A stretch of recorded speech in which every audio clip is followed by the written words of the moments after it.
എല്ലാവർക്കും ഡെയിലി ന്യൂസിൻ്റെ മറ്റൊരു ചുരുക്ക വാർത്തയിലേക്ക് സ്വാഗതം. ഇന്ന് 2023 ഡിസംബർ 21 വ്യാഴാഴ്ച. ഇന്നത്തെ പ്രധാന വാർത്തകളിലേക്ക്. എംപിമാരെ പാർലമെന്റിൽ നിന്ന് സസ്പെൻഡ് ചെയ്യുന്നത് ഇന്നലെയും തുടരുന്നതിന് ഇടയ്ക്ക് സുപ്രധാനമായ ക്രിമിനൽ നിയമ പരിഷ്കരണ ബില്ലുകൾ ലോക്സഭ ഇന്നലെ പാസാക്കി. സഭാ നടപടികൾ തടസ്സപ്പെടുത്തിയതിന് ഇന്നലെയും 2 എംപിമാരെ പാർലമെന്റിൽ നിന്ന് സസ്പെൻഡ് ചെയ്തു. ഇതേ തുടർന്ന് സസ്പെൻഡ് ചെയ്ത എംപിമാരുടെ എണ്ണം 143ആയി. 1860 ഇന്ത്യൻ ശിക്ഷാ നിയമം, 1898 ക്രിമിനൽ നടപടിച്ചട്ടം, 1872 ഇന്ത്യൻ തെളിവ് നിയമം എന്നിവയ്ക്ക് പകരമായി യഥാക്രമം ഭാരതീയ ന്യായ സംഹിത, ഭാരതീയ നാഗരിക് സുരക്ഷാ സംഹിത, ഭാരതീയ സാക്ഷ്യ ബില്ലുകൾ എന്നിവയാണ് ലോക്സഭ ഇന്നലെ പാസാക്കിയത്.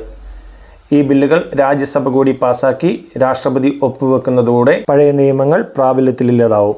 ലോക്സഭയിൽ പാസാക്കിയ പുതിയ നിയമസംഹിത പ്രകാരം ചികിത്സാ പിഴവിനെ തുടർന്ന് രോഗി മരിച്ചാൽ ഡോക്ടർക്കെതിരെ ക്രിമിനൽ കുറ്റം ചുമത്തില്ല. നിലവിൽ ചികിത്സാ പിഴവ് മൂലം രോഗി മരിച്ചാൽ ഡോക്ടർ കൊലക്കുറ്റത്തിന് നടപടി നേരിടണം. എന്നാൽ ഇതിനെതിരെ ഇന്ത്യൻ മെഡിക്കൽ അസോസിയേഷൻ നൽകിയ നിവേദനം പരിഗണിച്ചാണ് ക്രിമിനൽ കുറ്റം ഒഴിവാക്കുന്നത് എന്ന് ആഭ്യന്തരമന്ത്രി അമിത് ഷാ പറഞ്ഞു. കേരള തലസ്ഥാനം യൂത്ത് കോൺഗ്രസ്, പോലീസ്, ഡിവൈഎഫ്ഐ പ്രവർത്തകർ തമ്മിലുള്ള യഥാർത്ഥ പോർക്കളമാകുന്നു എന്ന് റിപ്പോർട്ടുകൾ. പോലീസിൻ്റെയും ഡിവൈഎഫ്ഐയുടെയും മർദ്ദനത്തിനെതിരെ സംഘടിപ്പിച്ച പ്രതിഷേധ മാർച്ചിൽ യൂത്ത് കോൺഗ്രസും പോലീസും ഏറ്റുമുട്ടി. സർക്കാരിൻ്റെ നവകേരള സദസ് അവസാന ജില്ലയായ തിരുവനന്തപുരത്ത് പ്രവേശിച്ച ദിവസം സെക്രട്ടേറിയറ്റിൻ്റെ പരിസരം യുദ്ധക്കളമായി മാറിയതായാണ് റിപ്പോർട്ടുകൾ. വനിതാ നേതാവിൻ്റെ വസ്ത്രം വലിച്ചു കീറിയ പോലീസ് യൂത്ത് കോൺഗ്രസ് സംസ്ഥാന പ്രസിഡന്റ് രാഹുൽ മാങ്കൂട്ടത്തിൻ്റെ തലയ്ക്ക് ലാത്തികൊണ്ട് അടിച്ചു എന്ന് ഒരു ദേശീയ മാധ്യമം റിപ്പോർട്ട് ചെയ്യുന്നു. നവകേരള സദസ്സിന് നേരെ നടന്ന പ്രതിഷേധങ്ങളെ പോലീസും CPMഉം കായികമായി നേരിട്ടതിനെതിരെ അതേ നാണയത്തിൽ തിരിച്ചടി നൽകുവാൻ കോൺഗ്രസ് തീരുമാനിച്ചതാണ് ഇപ്പോഴുള്ള പ്രക്ഷുബ്ധമായ അവസ്ഥയ്ക്ക് കാരണമായി മാധ്യമങ്ങൾ ചൂണ്ടിക്കാട്ടുന്നത്.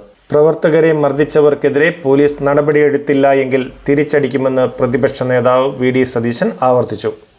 അതേസമയം ചാൻസലറായ ഗവർണറെ അധിക്ഷേപിച്ച് SFI കെട്ടിയ ബാനറുകൾ നീക്കുവാൻ വൈസ് ചാൻസലർ ഉത്തരവിട്ടെങ്കിലും നിർദ്ദേശം നടപ്പാക്കാതെ കേരള സർവകലാശാല. സെനറ്റ് ഹൗസിൻ്റെ മുഖ്യ കവാടത്തിൽ തന്നെ ബാനറുകൾ ഉണ്ടായിട്ടും അത് നീക്കം ചെയ്യുന്നില്ല എന്നാണ് ആക്ഷേപം. രജിസ്ട്രാർക്കാണ് ചൊവ്വാഴ്ച വൈസ് ചാൻസലർ നിർദ്ദേശം നൽകിയത്. ബുധനാഴ്ച വൈകിട്ടും ബാനറുകളൊക്കെ അവിടെ തന്നെ തുടർന്നു എന്നാണ് മാധ്യമങ്ങൾ റിപ്പോർട്ട് ചെയ്യുന്നത്. രജിസ്ട്രാർ ഈ കാര്യത്തിൽ നടപടിയെടുത്തില്ല എങ്കിൽ അക്കാര്യം രാജ്ഭവനെ അറിയിക്കുവാനുള്ള ഒരുക്കത്തിലാണ് വൈസ് ചാൻസലർ എന്നാണ് റിപ്പോർട്ടുകൾ. മലയാളി ലോങ് ജംപ് താരം M. ശ്രീശങ്കർ, ക്രിക്കറ്റ് താരം മുഹമ്മദ് ഷമി എന്നിവർ ഉൾപ്പെടെ 26 പേർക്ക് ഈ വർഷത്തെ അർജുന അവാർഡുകൾ പ്രഖ്യാപിച്ചു. ഏഷ്യൻ ഗെയിംസിലും കോമൺവെൽത്ത് ഗെയിംസിലും ഏഷ്യൻ അത്ലറ്റിക്സ് ചാമ്പ്യൻഷിപ്പിലും വെള്ളിയുമായി തിളങ്ങിയ പാലക്കാടുകാരൻ ശ്രീശങ്കറിൻ്റെ സ്ഥിരതയാർന്ന പ്രകടനങ്ങൾക്കുള്ള അംഗീകാരമാണ് അർജുന പുരസ്കാരം. അതേസമയം മലയാളിയായ കബഡി പരിശീലകൻ E. ഭാസ്കരന് മികച്ച പരിശീലകനുള്ള ദ്രോണാചാര്യ ആജീവനാന്ത പുരസ്കാരം ലഭിച്ചു. ജനുവരി 9 രാഷ്ട്രപതി ഭവനിൽ നടക്കുന്ന ചടങ്ങിൽ രാഷ്ട്രപതി പുരസ്കാരങ്ങൾ സമ്മാനിക്കും. മന്ത്രിസ്ഥാനങ്ങൾ പങ്കുവെക്കുന്നതിനുള്ള മുൻധാരണ പ്രകാരം KB ഗണേഷ് കുമാറും രാമചന്ദ്രൻ കടന്നപ്പള്ളിയും ഈ മാസം 29 സത്യപ്രതിജ്ഞ ചെയ്തേക്കുമെന്ന് റിപ്പോർട്ടുകൾ. മന്ത്രിമാരായ ആന്റണി രാജുവിനും അഹമ്മദ് ദേവർകോവിലിനും പകരമായിരിക്കും ഇവർ പുതിയ മന്ത്രിമാരായി സത്യപ്രതിജ്ഞ ചെയ്യുക. മണിപ്പൂരിലെ കലാപത്തിൽ കൊല്ലപ്പെട്ട 87 കുക്കി സോബ് ഗോത്രവിഭാഗക്കാരുടെ കൂട്ടസംസ്കാരം ഇന്നലെ നടന്നു. 7 മാസം മുമ്പ് ആരംഭിച്ച മണിപ്പൂർ കലാപത്തിൻ്റെ ആദ്യ നാളുകളിൽ കൊല്ലപ്പെട്ടവരാണ് ഇവർ. ഇംഫാലിലെ വിവിധ മോർച്ചറികളിൽ മാസങ്ങളായി സൂക്ഷിച്ച മൃതദേഹങ്ങൾ സുപ്രീം കോടതിയുടെ നിർദ്ദേശത്തെ തുടർന്നാണ് ഗോത്രമേഖലകൾ എത്തിക്കുകയും സംസ്കരിക്കുകയും ചെയ്തത്. കവിയും നിരൂപകനുമായ EV രാമകൃഷ്ണന് ഈ വർഷത്തെ കേന്ദ്ര സാഹിത്യ അക്കാദമി പുരസ്കാരം. മലയാള നോവലിൻ്റെ ദേശകാലങ്ങൾ എന്ന നിരൂപണ ഗ്രന്ഥത്തിനാണ് അവാർഡ്. മാർച്ച് 12 ഡൽഹിയിൽ നടക്കുന്ന ചടങ്ങിൽ അവാർഡ് സമ്മാനിക്കും. നിർദ്ദിഷ്ട ശബരിമല വിമാനത്താവളത്തിന് ചെറുവള്ളി എസ്റ്റേറ്റ് ഉൾപ്പെടുന്ന ഭൂമി ഏറ്റെടുക്കുവാൻ റവന്യൂ വകുപ്പ് ഉത്തരവിറക്കി. ചെറുവള്ളി എസ്റ്റേറ്റിൽ നിന്ന് 2405 ഏക്കറും 165 ഏക്കർ സ്വകാര്യ ഭൂമിയുമാണ് ഇതിനുവേണ്ടി ഏറ്റെടുക്കുന്നത്. വിമാനത്താവള നിർമ്മാണം സംബന്ധിച്ച സാമൂഹികാഘാത പഠന റിപ്പോർട്ട് പരിശോധിച്ച വിദഗ്ധ സമിതിയുടെ ശുപാർശകൾ ഉൾപ്പെടുത്തിയാണ് റവന്യൂ വകുപ്പിൻ്റെ ഇപ്പോഴത്തെ ഉത്തരവ്. 2021 ഉൽപാദനം നിർത്തി ഇന്ത്യ വിടുവാൻ തീരുമാനിച്ച US കാർ നിർമ്മാണ കമ്പനിയായ ഫോർഡ് ചെന്നൈ പ്ലാന്റ് JSW ഗ്രൂപ്പിന് വിൽക്കുവാനുള്ള കരാർ റദ്ദാക്കിയതായി റിപ്പോർട്ടുകൾ. പ്ലാൻ നിലനിർത്തി വാഹന ഉൽപാദനം തുടരുവാനുള്ള നീക്കത്തിന്റെ ഭാഗമായാണ് പുതിയ തീരുമാനമെന്ന് സൂചന. നേരത്തെ മഹീന്ദ്ര ആൻഡ് മഹീന്ദ്രയും വിയറ്റ്നാമിലെ ഇലക്ട്രിക് വാഹന നിർമ്മാതാക്കളായ വിൻഫാസ്റ്റും ഫോർഡിന്റെ ചെന്നൈ പ്ലാന്റ് സ്വന്തമാക്കുവാൻ ശ്രമം നടത്തിയിരുന്നു.